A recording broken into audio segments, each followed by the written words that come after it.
സൗദിയിലെ അസീറിൽ മസ്ജിദിൽ കഴിഞ്ഞ 2015 ഓഗസ്റ്റ് 6-നുണ്ടായ സ്ഫോടനത്തിന് കൂട്ടുനിന്ന സുരക്ഷാ ഉദ്യോഗസ്ഥൻ പിടിയിൽ. സ്ഫോടനവുമായി ബന്ധപ്പെട്ട് പിടികിട്ടാനുള്ള 9 പേരുടെ വിവരങ്ങൾ മന്ത്രാലയം വെളിപ്പെടുത്തി. ഈ വാർത്തയുടെ കൂടുതൽ വിവരങ്ങളുമായി ജമാലുദ്ദീൻ ചേരുന്നു. ജമാലുദ്ദീൻ, പിടിയിലായ സുരക്ഷാ ഉദ്യോഗസ്ഥന് ഏതെങ്കിലും ഭീകര സംഘടനയുമായി ബന്ധമുണ്ടോ? മറ്റു വിവരങ്ങൾ? ഗ്രീഷ്മ, കഴിഞ്ഞ ആഗസ്റ്റ് മാസം 6-ാം തീയതി അസീറിലെ ദ്രുതകർമ്മസേന പരിശീലന കേന്ദ്രത്തിലെ മസ്ജിദിലുണ്ടായ ഭീകരാക്രമണത്തിൽ 15 പേരാണ് മരിച്ചിരുന്നത്. ഈ ആക്രമണത്തിൽ 33 പേർക്ക് പരിക്കേൽക്കുകയും ചെയ്തിരുന്നു. ഈ സ്ഫോടനത്തിന് പിന്നിലെ കുറിച്ചുള്ള സുപ്രധാനമായ വിവരങ്ങളാണ് ഇന്ന് അധികൃതർ വെളിപ്പെടുത്തിയത്. സംഭവത്തിൽ പിടികിട്ടാനുള്ള 9 പേരുടെ വിവരങ്ങളും ആക്രമണത്തെക്കുറിച്ചുള്ള മറ്റു വിവരങ്ങളും സൗദി ആഭ്യന്തര മന്ത്രാലയം വെളിപ്പെടുത്തി. യൂസഫ് സുലൈമാൻ അബ്ദുള്ള സുലൈമാൻ എന്ന സൗദി സ്വദേശിയാണ് ബെൽറ്റ് ബോംബണിഞ്ഞ് പള്ളിയിൽ സ്ഫോടനം നടത്തിയതെന്ന് അധികൃതർ വെളിപ്പെടുത്തുകയുണ്ടായി. 2015 സെപ്റ്റംബർ 29-ന് റിയാദിലെ അൽമോസനില സ്ട്രീറ്റിലും അൽഫലാഹ് സ്ട്രീറ്റിലും വെച്ച് പിടികൂടപ്പെട്ട സംഘത്തിൽപ്പെട്ട വ്യക്തിയാണ് ഇയാൾ. ഈ സംഘത്തിലെ ഫഹദ് ഫലഹ് അൽ ഹർബി, സയ്യിദ് ആയിദ് അൽ ഷഹറാനി എന്നിവരാണ് യൂസഫ് സുലൈമാന് ബെൽറ്റ് ബോംബണിന്നതിനെ കുറിച്ചും മറ്റുമുള്ള പരിശീലനങ്ങൾ നൽകിയത്. ഫഹദ് അൽ ഹർബിയും അദ്ദേഹത്തിന്റെ ഭാര്യയും ചേർന്നാണ് യൂസഫ് സുലൈമാനെ കാറിൽ അസീറിലെ കേന്ദ്രത്തിൽ എത്തിച്ചത്. സംശയിക്കാതിരിക്കാൻ വേണ്ടിയാണ് ഇവർ ഒരു വനിതയെയും റിയാദിൽ നിന്ന് അസീറിലേക്കുള്ള യാത്രയിൽ ഉൾപ്പെടുത്തിയത്. അസീറിലെ ദ്രുതകർമ്മ സേന പരിശീലന കേന്ദ്രത്തിലെ പള്ളിയിലേക്ക് യൂസഫ് സുലൈമാനെ എത്തിച്ചത് പരിശീലന കേന്ദ്രത്തിലെ സൈനിക ഉദ്യോഗസ്ഥരായ സലാഹ് അലി എന്നയാളാണെന്നും അധികൃതർ വെളിപ്പെടുത്തി. ഇയാളുടെ പിതൃ സഹോദരനും സുരക്ഷാ ഉദ്യോഗസ്ഥനും പിടികിട്ടാനുള്ള സയ്യിദ് ആയിദ് സയ്യിദ് ഷെഹറാനിയുമാണ് സലാഹ് അലിക്ക് ഭീകരവാദ ശൃംഖലയിലേക്ക് എത്താൻ വേണ്ടിയുള്ള സഹായങ്ങൾ നൽകിയത്. ഈ സൈനിക ഉദ്യോഗസ്ഥനെയും കൃത്യത്തിന് കൂട്ടുനിന്ന ഇയാളുടെ കൂട്ടുകാരായ 2 പേരെയും പിടികൂടിയതായി സൈനിക മന്ത്രാലയം അറിയിച്ചിട്ടുണ്ട്. അസീറിലെ ഭീകരാക്രമണവുമായി ബന്ധപ്പെട്ട് പിടികിട്ടാനുള്ള മറ്റ് 9 പേരുടെ വിവരങ്ങളും മന്ത്രാലയം അധികൃതർ ഇന്ന് വെളിപ്പെടുത്തി. ഇവർക്ക് ഏതെങ്കിലും തരത്തിൽ അഭയം നൽകുകയോ സഹായം നൽകുകയോ മറ്റ് ഇടപാടുകൾ നടത്തുകയോ ചെയ്യുന്നവർക്ക് കടുത്ത ശിക്ഷ നൽകുമെന്നും അധികൃതർ അറിയിച്ചിട്ടുണ്ട്. സൗദി അസീറിൽ മസ്ജിദിൽ കഴിഞ്ഞ വർഷമുണ്ടായ സ്ഫോടനത്തിന് കൂട്ടുനിന്ന സുരക്ഷാ ഉദ്യോഗസ്ഥൻ പിടിയിൽ. വിവരങ്ങളാണ് ജമാലുദ്ദീൻ നൽകിയത്. എണ്ണവില കുറഞ്ഞ സാഹചര്യത്തിൽ UAEയുടെ എണ്ണയിതര വരുമാനം വർദ്ധിപ്പിക്കാനുള്ള പദ്ധതികൾ വ്യാപിപ്പിക്കുന്നു. ദുബൈ ബാബൽ ഷംസ് റിസോർട്ടിൽ ഇത് സംബന്ധിച്ച ചർച്ചകളിൽ UAE മന്ത്രിസഭാംഗങ്ങൾ പങ്കെടുത്തു. UAEയുടെ എണ്ണയിതര വരുമാനത്തിൽ വൻ വളർച്ചയുണ്ടായതായി യോഗം വിലയിരുത്തി. UAE വൈസ് പ്രസിഡന്റും പ്രധാനമന്ത്രിയും ദുബൈ ഭരണാധികാരിയുമായ Sheikh Mohammed bin Rashid Al മക്തുമിന്റെയും അബുദാബി കിരീടാവകാശിയും UAE സായുധ സേനയുടെ ഡെപ്യൂട്ടി സുപ്രീം കമാൻഡന്റുമായ Sheikh Mohammed bin Nayif Al നഹ്വാന്റെയും നേതൃത്വത്തിലാണ് ദുബൈ ബാബൽ ഷംസ് റിസോർട്ടിൽ ഒത്തുചേർന്നത്. വരുമാനത്തിന് എണ്ണയെ മാത്രം ആശ്രയിക്കാതെ മറ്റു മേഖലകളിൽ നിക്ഷേപം ആകർഷിക്കാൻ രാജ്യത്തിന് കഴിഞ്ഞതായി യോഗം അഭിപ്രായപ്പെട്ടു. ഉൽപാദന മേഖല, സർക്കാർ സർവീസുകൾ, അടിസ്ഥാന സൌകര്യ വികസനം, വ്യോമയാനം എന്നീ മേഖലകളിൽ ലോകോത്തര നിലവാരത്തിലെത്താൻ രാജ്യത്തിന് കഴിഞ്ഞതായും UAE മന്ത്രിസഭാംഗങ്ങൾ വിലയിരുത്തി. എണ്ണവില കുറഞ്ഞ സാഹചര്യത്തിൽ രാജ്യത്തിന്റെ ഭാവി ചർച്ച ചെയ്യാനാണ് മന്ത്രിസഭാംഗങ്ങളുടെ തീരുമാനം. News bureau, Dubai. അബുദാബി വിമാനത്താവളത്തിലൂടെ യാത്ര ചെയ്യുന്നവരുടെ എണ്ണത്തിൽ വൻ വർധനവ്. 2014-നെ അപേക്ഷിച്ച് യാത്രക്കാരുടെ എണ്ണത്തിൽ 17.2% വർധനവുണ്ടായതായി അധികൃതർ വ്യക്തമാക്കി. 2015-ൽ വിമാനത്താവളത്തിലൂടെ കടന്നുപോയത് 2.33 കോടി യാത്രികരാണ്. വിമാനത്താവളത്തിന്റെ ചരിത്രത്തിൽ ആദ്യമായി ഒരു മാസം 20 ലക്ഷം യാത്രികർ എന്ന ലക്ഷ്യവും കൈവരിച്ചു. 2015-ലെ 4 മാസങ്ങളിലാണ് 20 ലക്ഷം യാത്രികർ എന്ന ലക്ഷ്യം മറികടന്നത്. ജൂലൈ, ഓഗസ്റ്റ്, സെപ്റ്റംബർ, ഡിസംബർ മാസങ്ങളിലാണ് ഏറ്റവും കൂടുതൽ പേർ വിമാനത്താവളം ഉപയോഗപ്പെടുത്തിയത്. 2015-ന്റെ ആദ്യപാദത്തിൽ ടെർമിനൽ 1-ന്റെ വിപുലീകരണം പൂർത്തിയാക്കി തുറന്നുകൊടുക്കാൻ കഴിഞ്ഞതിലൂടെ യാത്രികർക്ക് ലോക നിലവാരത്തിലുള്ള സേവനങ്ങൾ ലഭ്യമായതായി Abu Dhabi airport chief operating officer engineer Ahmed Al Hadabi അറിയിച്ചു. 2014-നെ അപേക്ഷിച്ച വിമാന സർവീസുകളുടെ എണ്ണത്തിൽ 11.6% വർധനയുണ്ടായി.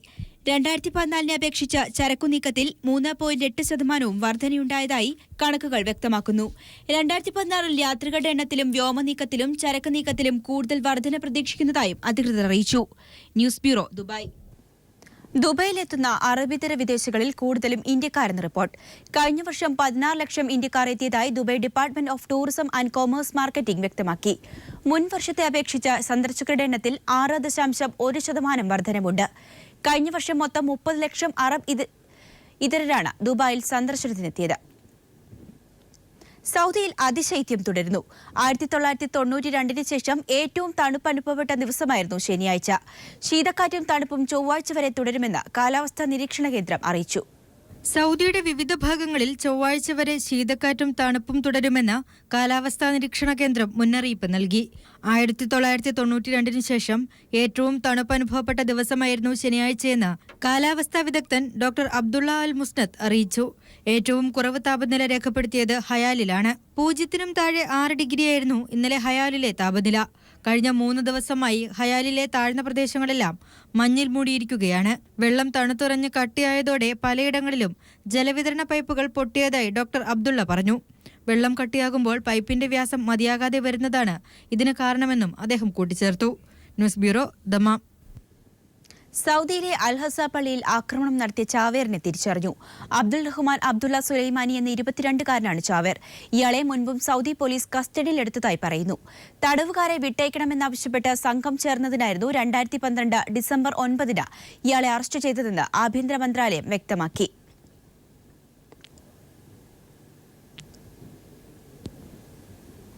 നാല് ദിവസത്തോളമായി കുവൈറ്റ് അതിശൈത്യത്തിൽ.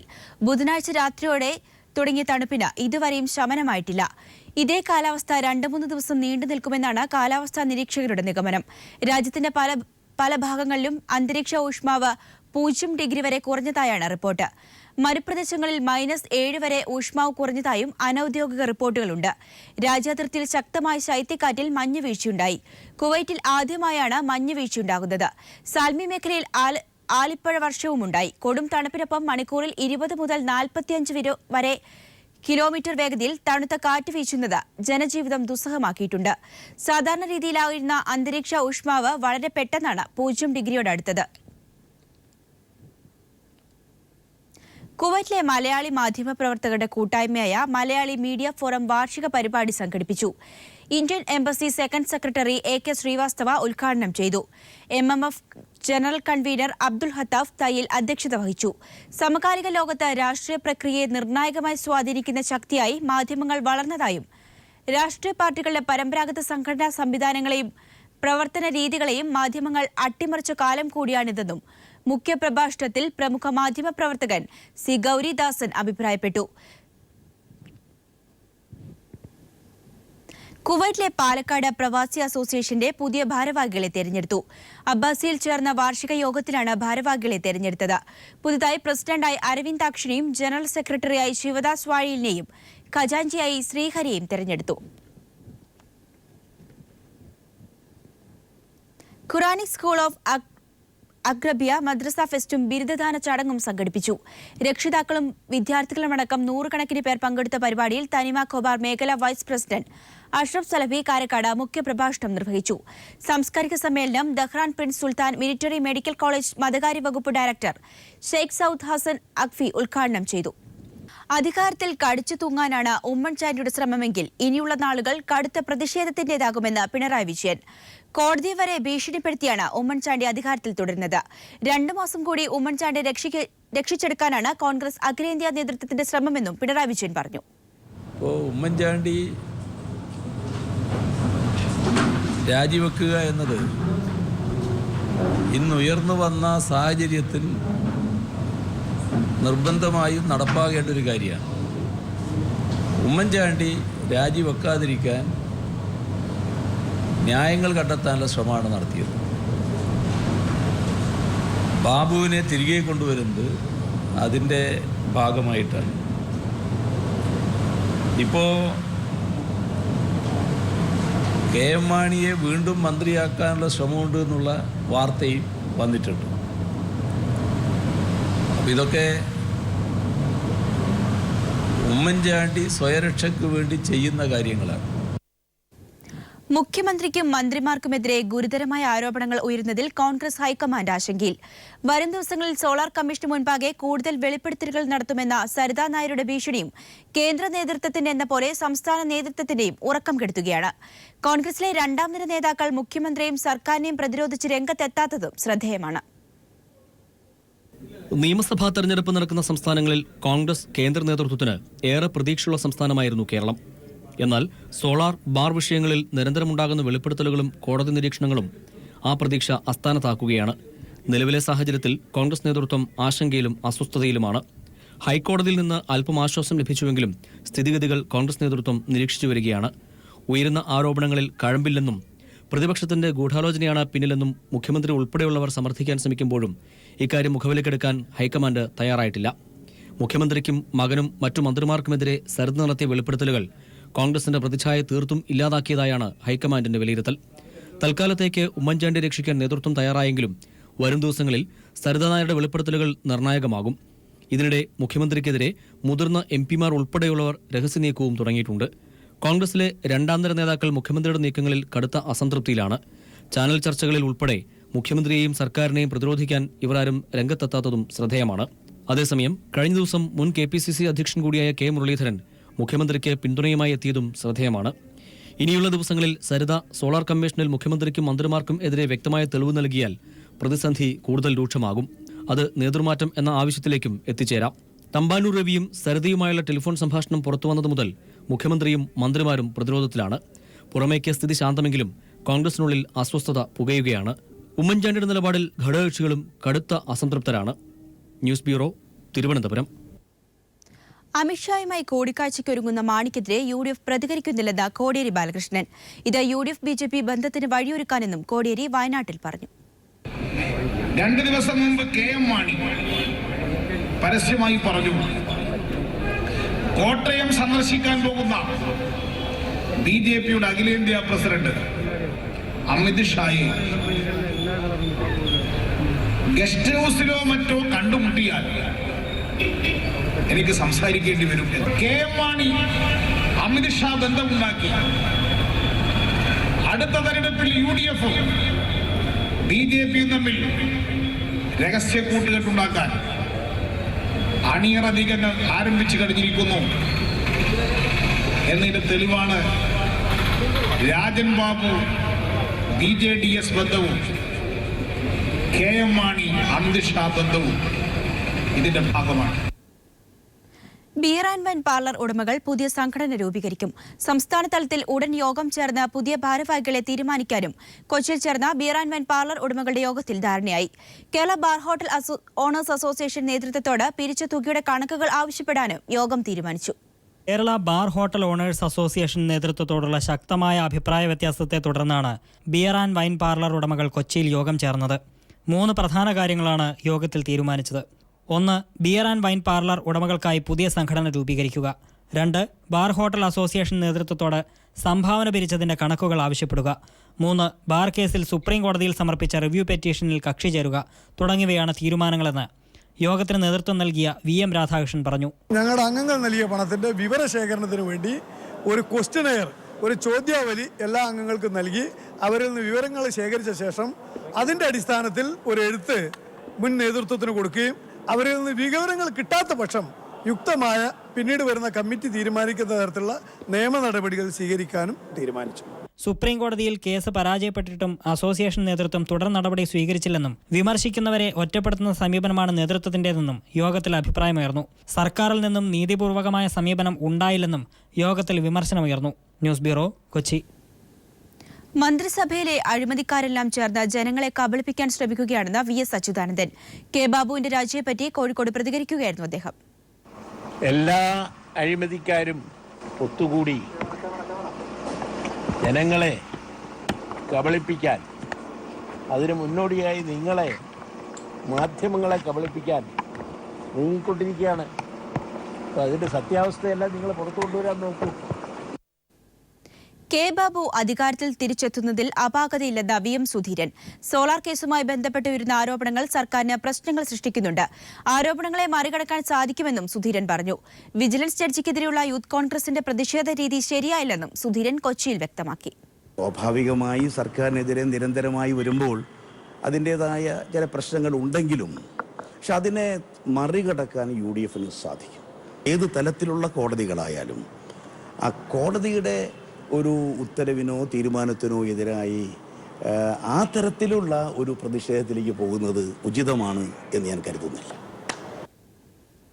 1 കോടി രൂപ നഷ്ടപരിഹാരം ആവശ്യപ്പെട്ട് കെ ബാബുവിനെതിരെ വി ശിവൻകുട്ടി MLA വക്കീൽ നോട്ടീസ് അയച്ചു. ബാർ ഉടമകളുമായി ശിവൻകുട്ടി MLAയുടെ വസതിയിൽ ഗൂഢാലോചന നടത്തിയെന്ന കെ ബാബുവിന്റെ പരാമർശത്തെ തുടർന്നാണ് വക്കീൽ നോട്ടീസ് അയച്ചത്.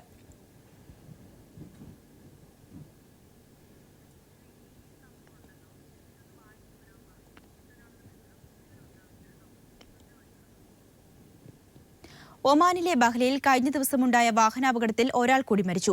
അങ്കമാലി സ്വദേശി സാബു തോമസിന്റെ മകൾ സിയ തോമസാണ് മരിച്ചത്. ഇതോടെ മരിച്ചവരുടെ എണ്ണം 6 ആയി.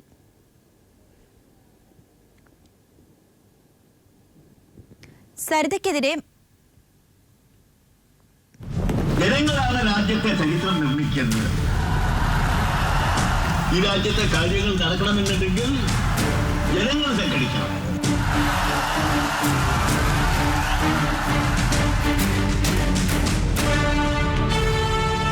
ചരിത്രം ഒരു ഓർമ്മപ്പെടുത്തലാണ്, ഒപ്പം ഭാവിയിലേക്കുള്ള ഒരു തിരുത്തൽ രേഖയും.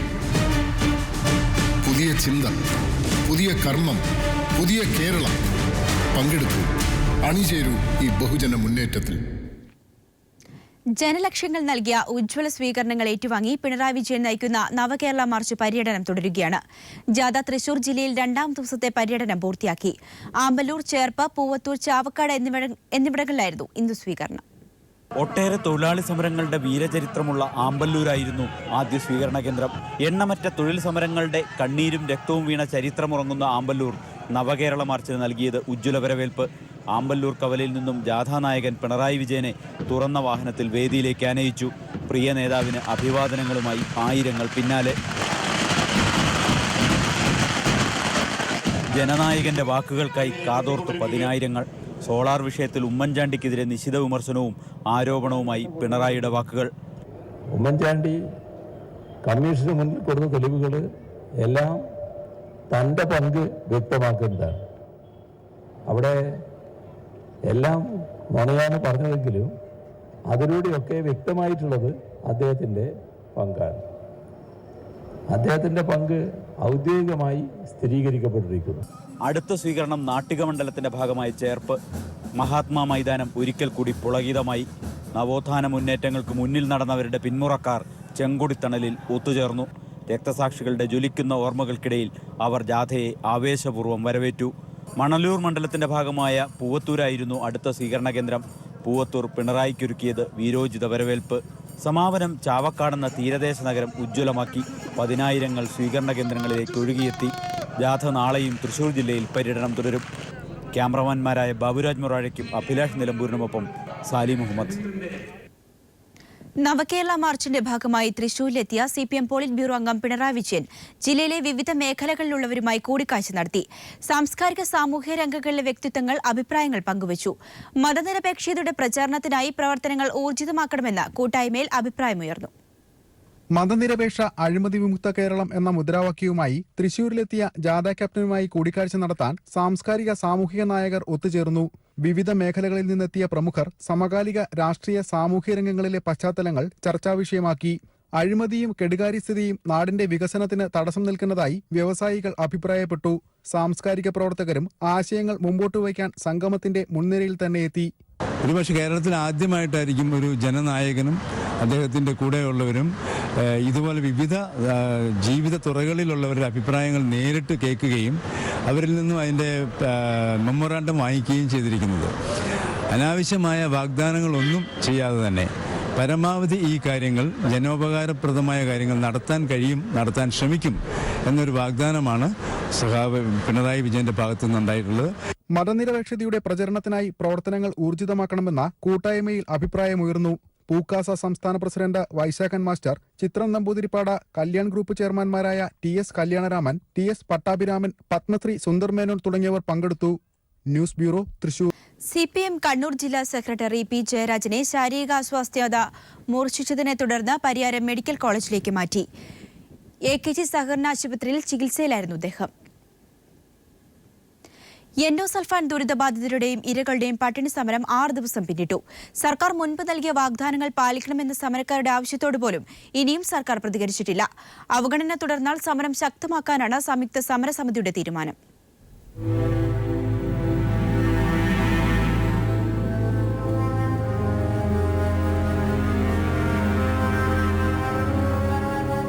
നിരാലംബരുടെ നിലവിളി കേൾക്കാൻ കാതുകളില്ലാത്തവർ ഇതൊന്നു കാണണം.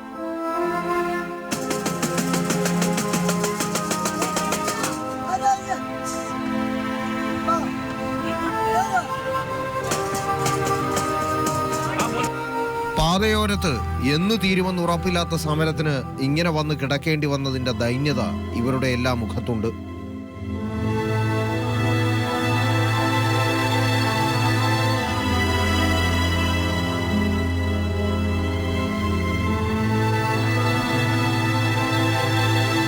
സെക്രട്ടേറിയറ്റിന് മുന്നിലെ പട്ടിണി സമരവേദിയിലെ മരണത്തിനും ജീവിതത്തിനുമിടയിലെ സമരം 6 ദിവസം പിന്നിട്ടു കഴിഞ്ഞു.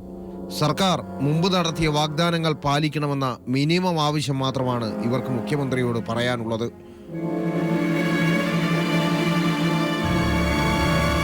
സർക്കാരിന് ഒരു അന്ധത ബാധിച്ച പോലത്തെ കളി ഈ ഒരു പ്രശ്നം മാത്രം, മറ്റുള്ള പ്രശ്നങ്ങളാണെങ്കിൽ 1, 2, 3 ദിവസത്തിനുള്ളിൽ സമരം ചെയ്തു കഴിഞ്ഞാൽ സമരം പിൻവലിക്കേണ്ടതാണ്. കാരണം അവരാവകാശങ്ങൾ എന്താണെന്ന് വെച്ചാൽ അവർ പരിഗണിച്ചുകൊണ്ട് പിൻവലിക്കും.